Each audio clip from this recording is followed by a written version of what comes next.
Rowing for calories. We're finally going to settle this question once and for all. What is the right way and technique to use when you're rowing for calories?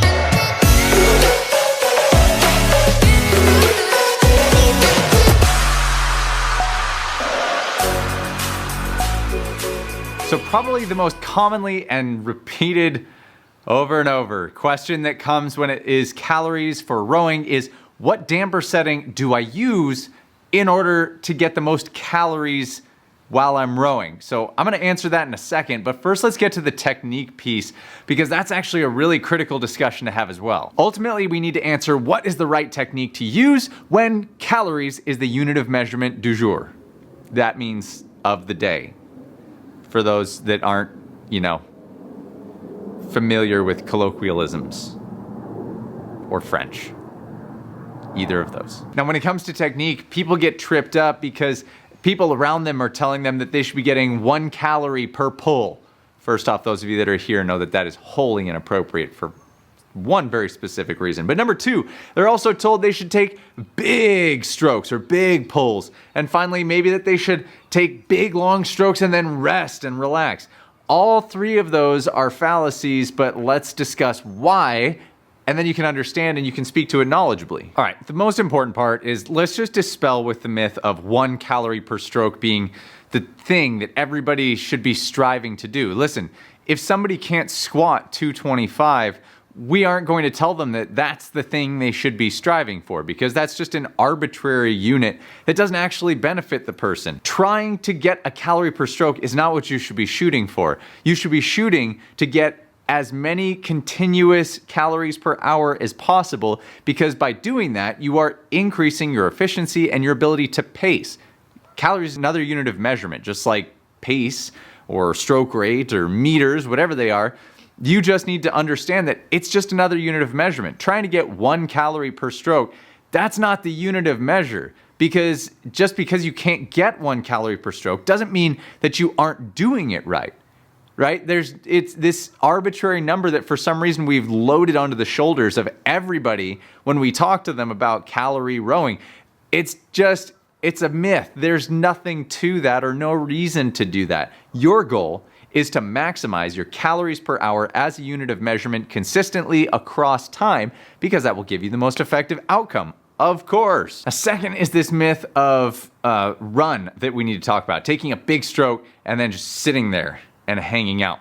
Now, that may seem like a good idea because you give it more time to churn over or something, but think of it this way. You're allowing the flywheel to slow all the way down. That means every stroke, you have to start that flywheel from the stop point, and that becomes extremely inefficient over time. You end up wasting a lot more energy in that fashion, instead of keeping the flywheel moving and chipping away, as well as telling the machine that your average is going to be higher instead of start, stop, start, stop. So keep the flywheel moving, none of this starting and stopping thing. And what is the technique that we should use? It's just good technique. Just nothing, the usual technique that we're always rowing with.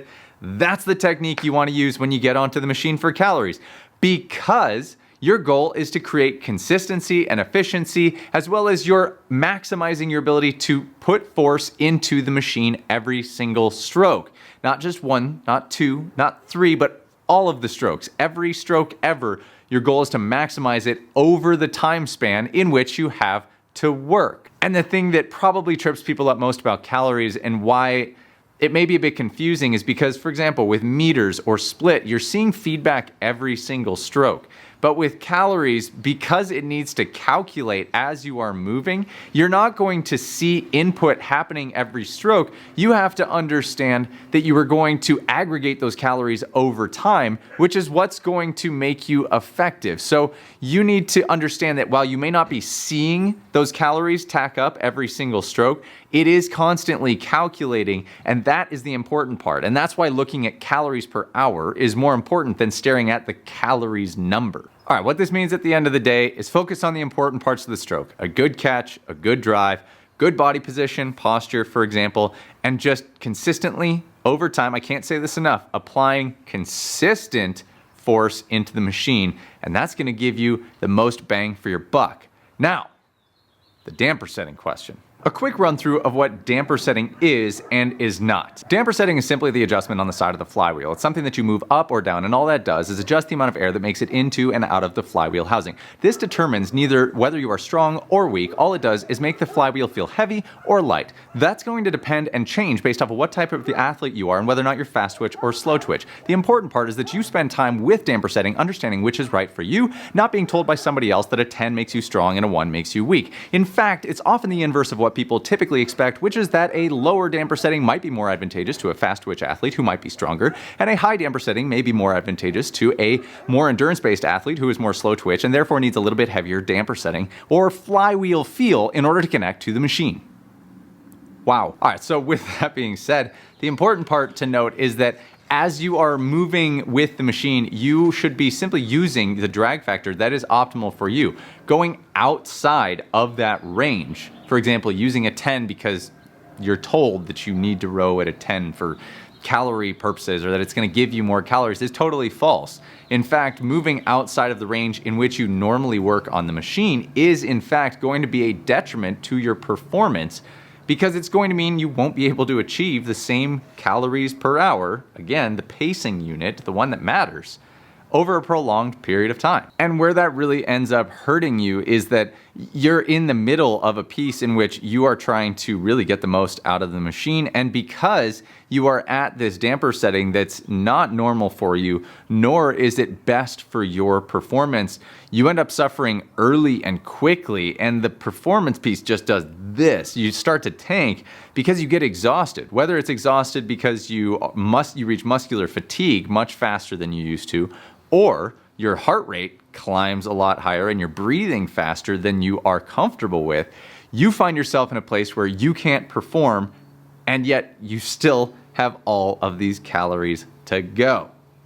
Now, it's important to note that the tough part can be that the slower your overall pacing, the more meters you'll actually need to row to accomplish the same number of calories as somebody next to you. For example, I row at 1,500 calories per hour and the person next to me rows at 1,000 calories per hour.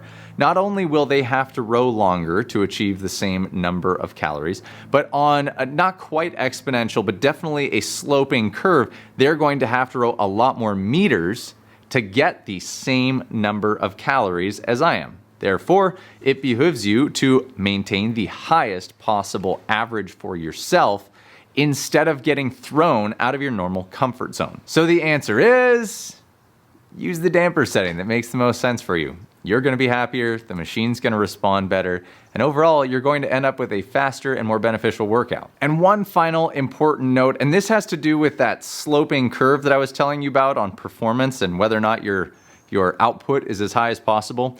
If you have a single calorie piece that is low enough, I would say 20 to 30 calories, maybe 40 to 50, depending on your endurance and your capacity, is that because the machine rewards you for a higher overall performance, if you hit it hard up front at a pace that you can sustain, understand, because you end up rowing less meters, it will front load you with calories, and therefore you can be rewarded for hitting it hard early, not for any purposes of trick. You're not doing anything funny with the machine.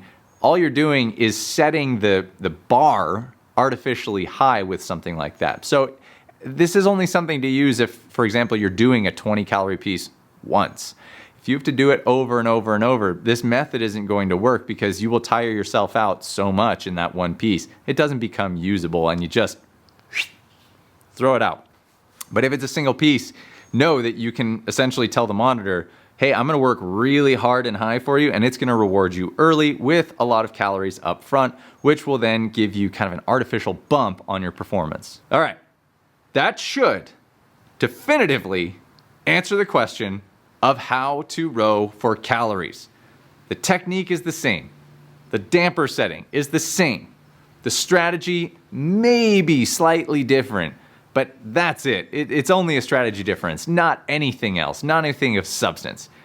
If I missed something, leave me a question in the comments below because I would love to answer it, and I will do my best to try and respond in the comments and give you guys all the complete answers that I perhaps missed. But I'm hoping that this just puts to rest all of the tens and big pulls and send it's. I don't know, I just woke up from a little nap. It's a little dark, but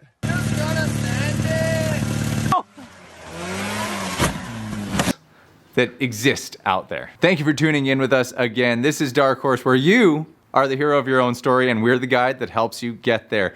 If this message, if this video, if all of this makes sense to you and you think of yourself as a dark horse, as the person who's going to succeed at what they want to do regardless of your background, regardless of what others think you can or should do, you are a dark horse. If that's you, hit that subscribe button and the bell next to it so that you get alerted whenever we come out with a new video. And as always, I love you from the bottom of my heart. I mean that. Thank you for tuning in. Thank you for being a part of this incredible community.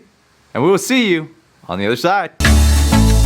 Hey, thanks for watching the video. If you enjoyed this and you're looking for more and you want workouts, continuous coaching from me and my other coaches in our private Facebook community, it's our monthly workout program. It's $39 a month. Just go over to darkhorserowing.com/athlete to sign up now.